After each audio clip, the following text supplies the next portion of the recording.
Attention, face à Tesla, les Allemands contre-attaquent. C'est en tout cas l'ambition d'Audi avec cette e-tron GT. Alors, cette e-tron GT, elle a été développée conjointement avec Porsche qui a de son côté sorti la Taycan. Ici, la version Audi est un cran en dessous en termes de prix. Surtout qu'on a ici la version e-tron GT, on a envie de dire de base, même si le tarif est quand même à 123 000 €. Alors 123 000 €, c'est pour la finition Extended qui rajoute beaucoup d'options qui sont quand même assez indispensables, comme la caméra de recul, l'affichage tête haute, mais ça on va y revenir une fois à l'intérieur. D'un point de vue technique, on a 476 chevaux avec deux moteurs, un à l'avant, un à l'arrière, et jusqu'à 530 chevaux en mode launch control. Donc là on est clairement en face d'une Tesla Model S qui elle vient d'être stylée et qui, on l'a dit, est quand même plus agressive au niveau des prix, puisqu'une Model S grande autonomie s'offre à partir de 90 000 €. Là, sur cette e-tron GT Extended, on est quand même plutôt au niveau des prix d'une version Plaid qui, pour le coup, a plus de 1000 chevaux chez Tesla. Alors, pour ce prix plus élevé, Audi avance des arguments de finition, de confort intérieur et de dynamisme. Alors, est-ce que ça vaut le coup de craquer pour cette Allemande au design quand même très agressif, mais au prix plus élevé par rapport surtout à l'autonomie d'une Tesla? On voit ça tout de suite pendant cet essai. À l'intérieur de cette e-tron GT, la surprise c'est finalement qu'il n'y a pas de surprise puisqu'on retrouve l'intérieur classique d'une Audi. Alors ça a ses qualités puisque ça veut dire que les agencements sont excellents, les matériaux pareil, tout est très bon, on a du cuir, de l'alcantara, une petite planche en carbone qui est quand même très bien faite et surtout un grand écran derrière le volant qui rassemble toutes les informations et ça on le sait, Audi est un des meilleurs de la catégorie là-dessus. En revanche, on n'a pas cet effet futuriste, high-tech qu'on pourrait retrouver dans une Taycan ou surtout dans une Tesla. Alors il y a encore beaucoup de commandes avec des boutons, ça reste quand même pratique, mais du coup il n'y a pas cet effet futuriste quand on rentre dedans. Quelques remarques au niveau des options encore. Là on est sur la finition Extended, donc à 123 000 € par rapport à l'e-tron GT de base qui est à un peu plus de 101 000 €. Et donc sur cette version de base à 101 000 €, vous n'avez pas le droit de série à la caméra de recul qui est à 575 € ou à l'affichage tête haute qui est à 1700 €.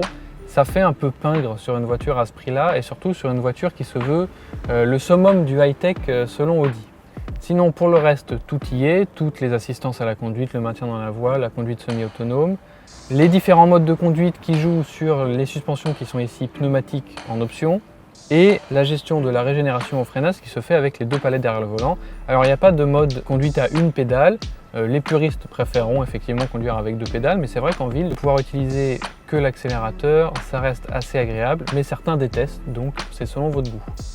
Derrière, malgré le profil de berline coupé, c'est plutôt une bonne surprise. On a beaucoup d'espace aux genoux, on a quand même pas mal d'espace à la tête, mais sans trop non plus. Et on est finalement très bien installé, on se verra bien voyager quelques centaines de kilomètres à l'arrière sans souci, que ce soit des adultes ou des enfants. On regrette juste la présence de ce tunnel de servitude qui est quand même assez important, surtout sur une voiture électrique. On a été habitué à un plancher complètement plat à l'arrière, ça n'est pas le cas. Donc si vous voulez embarquer une cinquième personne, il n'y aura pas beaucoup de place pour les jambes. En revanche, pour tout le reste, on a les sièges chauffants, des prises USB qui sont cachées sous le siège central. Les matériaux sont très bons comme à l'avant. C'est vraiment un bon endroit pour voyager, il n'y a pas de souci.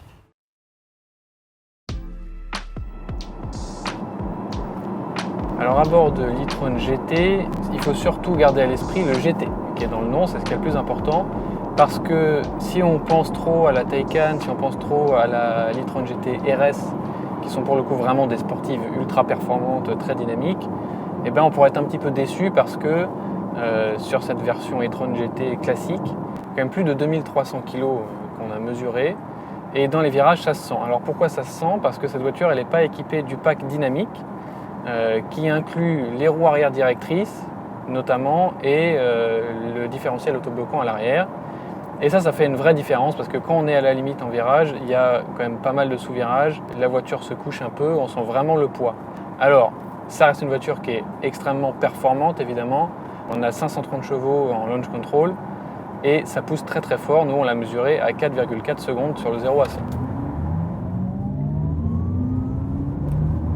Sinon, quand on n'est pas en train d'attaquer ou de faire des launch control, l'avantage de cette GT, c'est que vraiment, elle est très confortable au quotidien. On a les suspensions pneumatiques qui sont vraiment très confortables et c'est même assez surprenant parce qu'il y a quand même, on l'a dit, beaucoup de poids, il y a des grosses jantes de 21 pouces. On pourrait penser que sur les routes un peu déformées, ça serait désagréable, mais pas du tout. On est très surpris par le confort sur tout type de route.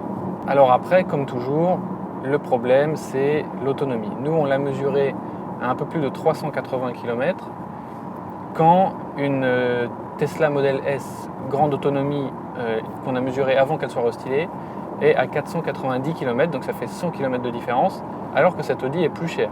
Donc rationnellement, si vous cherchez une voiture sur un rapport prix-autonomie, clairement la Tesla est loin devant, surtout qu'elle peut compter sur le réseau des superchargeurs qui est très disponible par rapport au Ionity.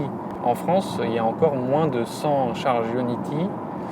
C'est un peu limite si vous voulez charger très vite et si vous voulez voyager. Et c'est dommage parce que, comme on l'a dit, cette voiture, elle est vraiment très bien pour voyager. Alors après, avec 380 km d'autonomie, c'est quand même suffisant, vous serez juste moins à l'aise que dans une Tesla.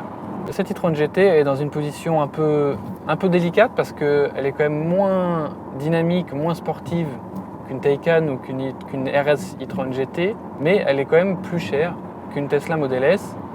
Donc, à qui elle se destine finalement?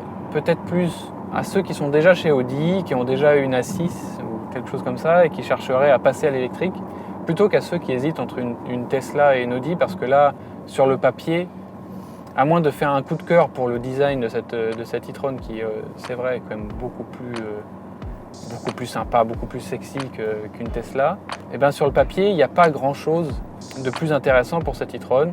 Il y a une finition, il y a un confort qui est là, mais les performances sont un peu moins bonnes, l'autonomie est vraiment moins bonne, surtout que Tesla vient de restyler la Model S et qui là s'annonce avec beaucoup plus d'autonomie et surtout une version Plaid qui est au même prix que cette e-tron GT et qui là offre plus de 1000 chevaux et évidemment des performances stratosphériques.